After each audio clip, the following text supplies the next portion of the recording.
Hi Susan, you're going to show us how to process some fibre for Jerry in Oregon. Yes, I am. I'm going to take her fibre, which is a beautiful Romodale. It's a CVM mutant. And it's a lovely long crimpy fibre, but it has tippy ends, which are just the sunburn ends. But we don't want them in our spinning, and it would take a long time to cut them off each staple. But the 4-pitch combs really process the fibre nicely, and they take off the tippies. So I'm going to lash on the fibre just on the first two rows of tines. You don't need to worry about the back ones just yet. The second comb will take care of that. So I'm loading on the cut ends, not the tips that are broken, just the cut ends. Why do we want to get rid of those tippy ends? The tippy ends make our spinning much more harder because they break off as we start to spin, and also they make neps and noils and make a mess of our knitting as well. Okay, so you'll end up with something nice to spin. Oh, very nice, yes, once they're taken off.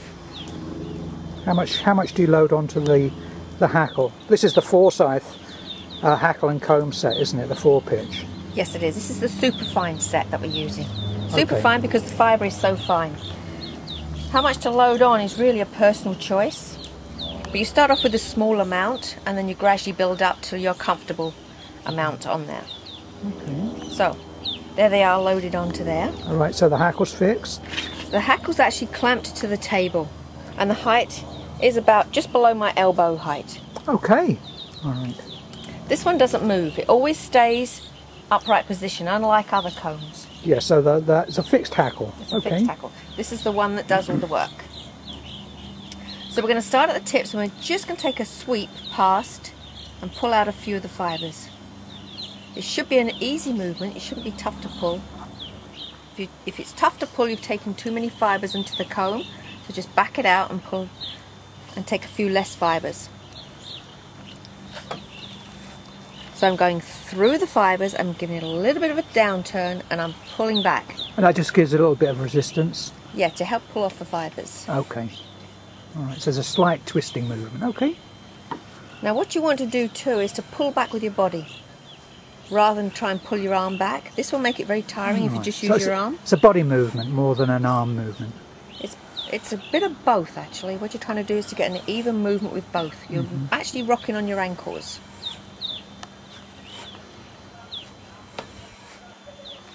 Okay, so there's that twist.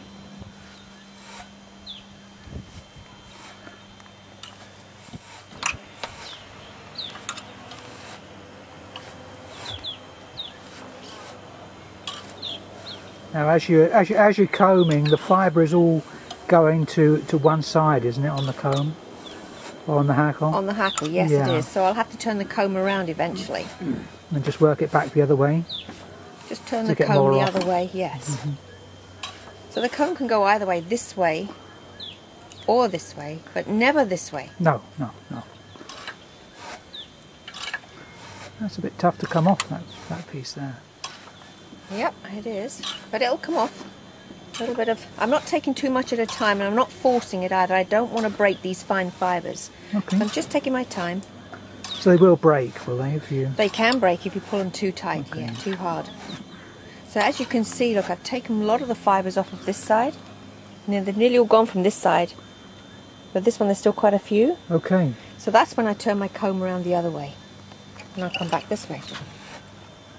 You can change hands if you want. It gives exercise to both parts of your body. And because the tines on the comb and the hackle are both bent at the ends, you're able to get in fairly close, but the points of the combs aren't actually contacting the wood. No, they'll miss the wood. Well, the wood is chamfered. It's got a nice rounded edge there, so yeah.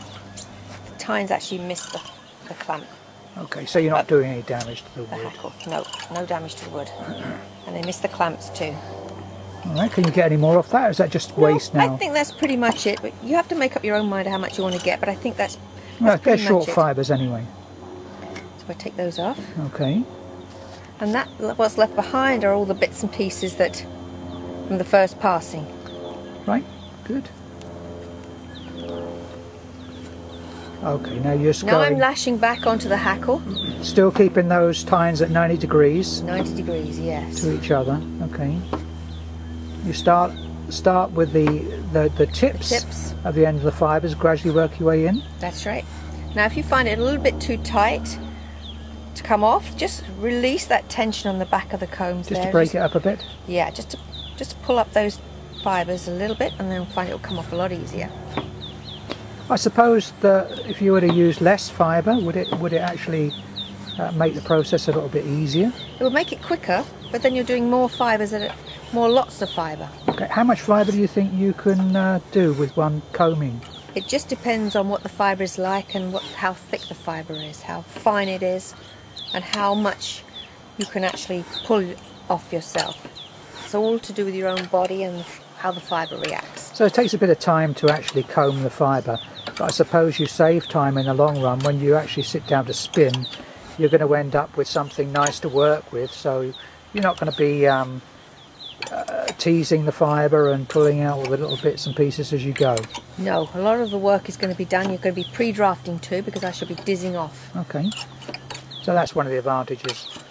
One of the advantages of combing and right. doing all the prep work before you start to sit down to spin. Okay. You've got to do the work at some point. Yeah, okay. And it's nice to do it this way, because then you've got nice super fibre to spin. So there's my comb. Now this has got all the tippy bits on. So all the tippy bits are broken off. Okay. If I take it off the comb, you'll be able to see them a lot better. There's all the tippies, all broken off. Good. Now it just depends as to whether you comb this again. I think this has been combed far enough. I'm just going to take out a couple of the tippies that got left behind, and then I'm going to diz. So this is just a plastic diz made from a milk carton. Very easy to make. Use a threader. You just pull those fibres into a beard. Yeah, you can do it without a threader, can't you, as well? Oh yeah, you can just twist the fibres. Whoops, there goes all my fibre flying over the house. Okay. So, simple movement for dizzing off.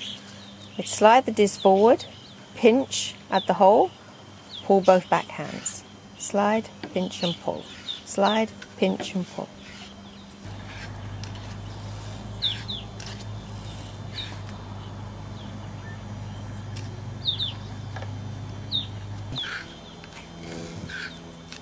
You might be able to see a few of the neps coming through, the tippies that are being pulled through as I'm processing this. What will happen is as I spin, they'll just pop to the outside of your single where you'll be able to pick them off straight away.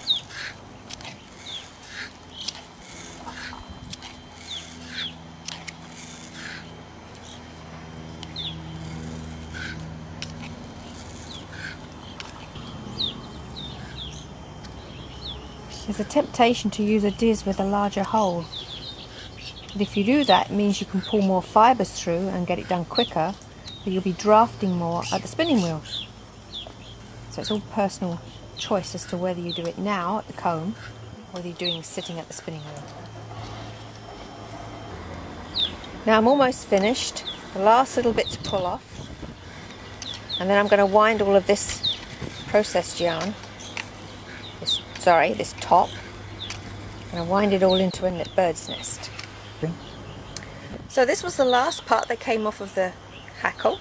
I'm going to take that in my hand and start to wind the fibre around my hand, just giving it a slight twist to the top that I've just made, and winding all up into a bird's nest. There's quite a bit of it. And the first piece that came off the comb, the hackle, first piece that was through the diz is this part. So now I'm just going to pull it into the centre, and now I can store that bird's nest. When I come to spin later today, I'll just take out this end that went in last, give the bird's nest a shake, and start spinning straight away. Thank you.